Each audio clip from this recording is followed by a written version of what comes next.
y también en España, encuestas que marcan el diapasón de un calendario que se acerca, primero con las elecciones municipales y forales de mayo y después con las elecciones generales. Vamos a buscar un análisis de las más destacadas de los últimos días con nuestro siguiente invitado, que es Santi Pisonero. Arratsaldeon, Santi. Arratsaldeon. Santi Pisonero es un sociólogo que lleva a cabo proyectos de investigación, análisis y participación ciudadana. En la actualidad dirige la empresa PR4 Tecnología Social y es responsable de metodología y análisis del proyecto El futuro es ahora. Y además novelista también, Santi. Novelista oculto, pero sí. Bueno, vamos a fijarnos primero en la encuesta más reciente que tenemos de cara a las elecciones municipales y forales del próximo mes de mayo, la encuesta que mira al sociómetro del pasado viernes. Fermín Alberdi, vamos a destacar los trazos fundamentales de esa encuesta. ¿Qué es lo que nos decía? Con el PNV a la cabeza en cada institución, el sociómetro mostraba dos Euskadis. Una sin batalla, la del Ayuntamiento de Bilbao y las Juntas de Vizcaya, con mayorías jeltzales abrumadoras. Y la otra con opciones, porque los números dan para distintas coaliciones. El Partido Socialista de Euskadi jugaría ahí sus bazas.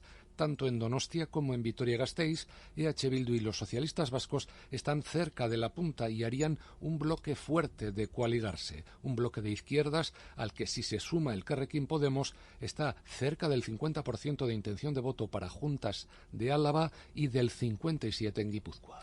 El PNV parece imbatible, aunque vemos que se abren algunos espacios de pugna. Pero, Santi, estamos viendo lo que ocurre en toda Europa. Europa se está transformando políticamente, han surgido nuevos partidos, nuevas coaliciones. Da la sensación de que tenemos aquí el panorama electoral más estable del mundo, de la Europa conocida. ¿Cómo lo ves?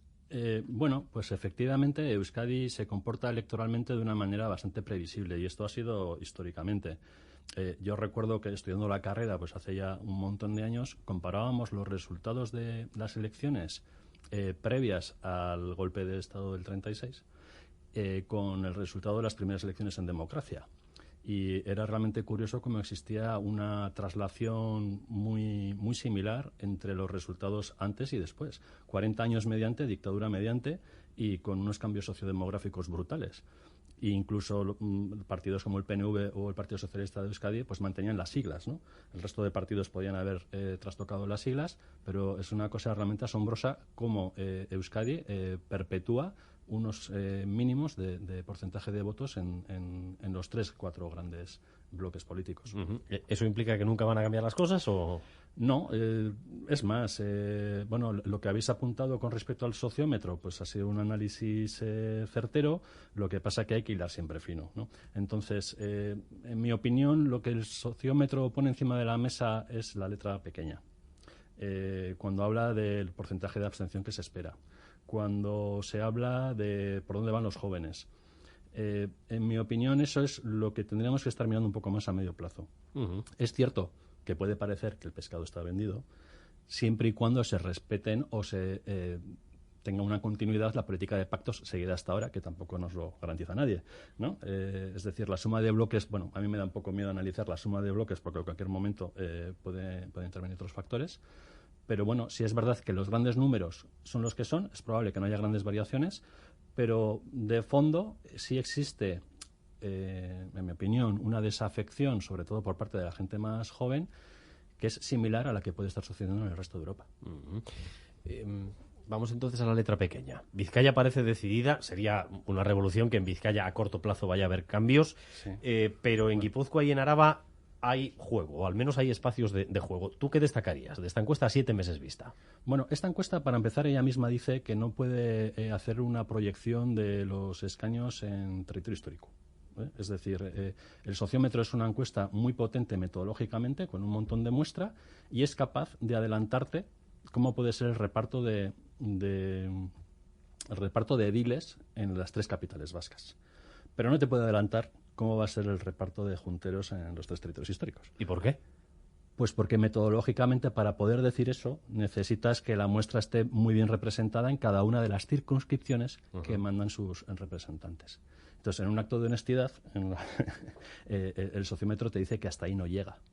Entonces tenemos que jugar con los grandes porcentajes. Pero los grandes porcentajes a nivel territorio histórico, pues depende de cómo los tengamos repartidos, igual te da un resultado que no esperas. Ya. Vale. ¿Coincides en que Vitoria es seguramente la plaza de las importantes, la más disputada ahora mismo? Sin duda, sin duda. Vitoria es una plaza muy disputada. Bueno, de hecho, pues ya sabemos, si echamos mano de la hemeroteca, pues hace 4 años hubo muchas vueltas, ¿no? Con la política de pactos. Vitoria lo va a decidir la política de pactos, no tanto los electores. Tal y como está el panorama ahora mismo. Y lo mismo sucede en Donosti.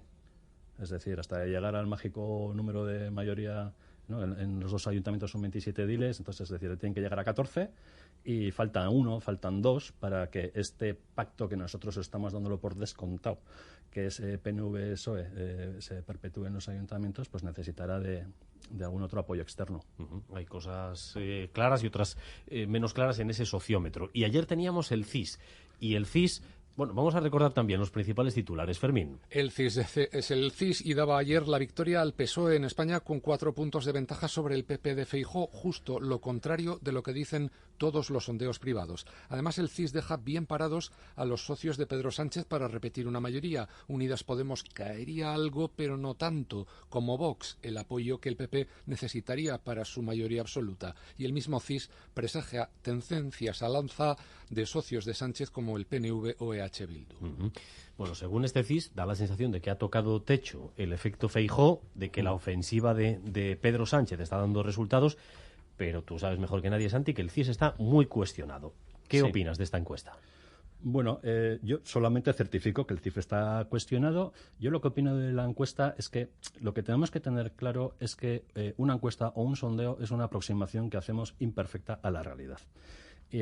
Y puede parecer de perogrullo, pero lo que hacen los sondeos básicamente es intentar representar al conjunto de la población a partir de una muestra, que no es lo mismo coger 500 que coger 1000, que cogerlos repartidos, que cogerlos a una hora de la mañana, a otra hora de la tarde.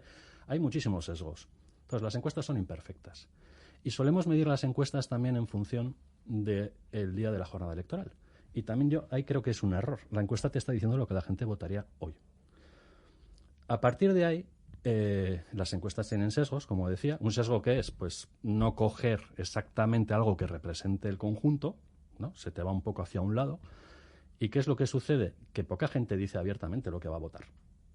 Poca gente. Entonces, ahí es donde entran las cocinas. Las cocinas. Y es lo que se le cuestiona al CIS. ¿Cómo estás cocinando estos datos que no tenemos?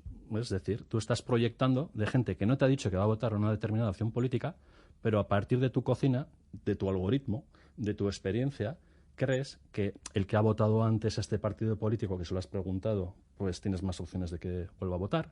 El que se sitúa entre el 1 derecha, 10 izquierda, el que se sitúa en el 8 en el 9, crees que va a movilizarse y va a votar una opción. Entonces, cada maestrillo tiene su librillo. Y Tezanos lo ha cambiado. Y lo dijo, he cambiado esta forma de cocinar los resultados. ¿Qué es lo que sucede? Que se le cuestiona mucho, primero, porque yo creo que es evidente que no cuida la forma de la imparcialidad. En esto tienes que ser como la mujer del César, ¿no? Ser virtuosa y parecerlo. Y yo creo que aquí patinan un poco. No voy a cuestionar en absoluto, ni se me ocurre la metodología que utiliza el CIS.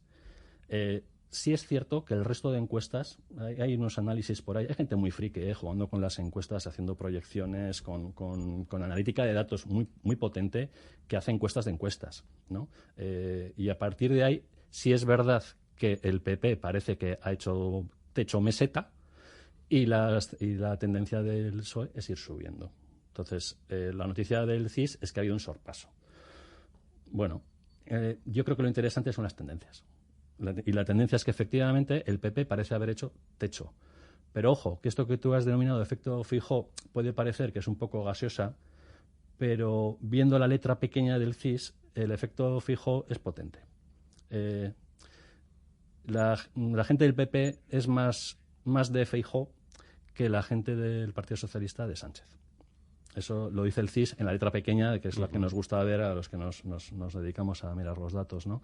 Y a mí se me parece un dato muy importante, ¿no? El grado de adherencia, de adhesión a Feijóo por parte de la gente del Partido Popular es mayor que la de Sánchez. Con lo cual, yo no diría que el efecto Feijóo ha desaparecido, sino que les va a ayudar a mantenerse y a fidelizar ese voto.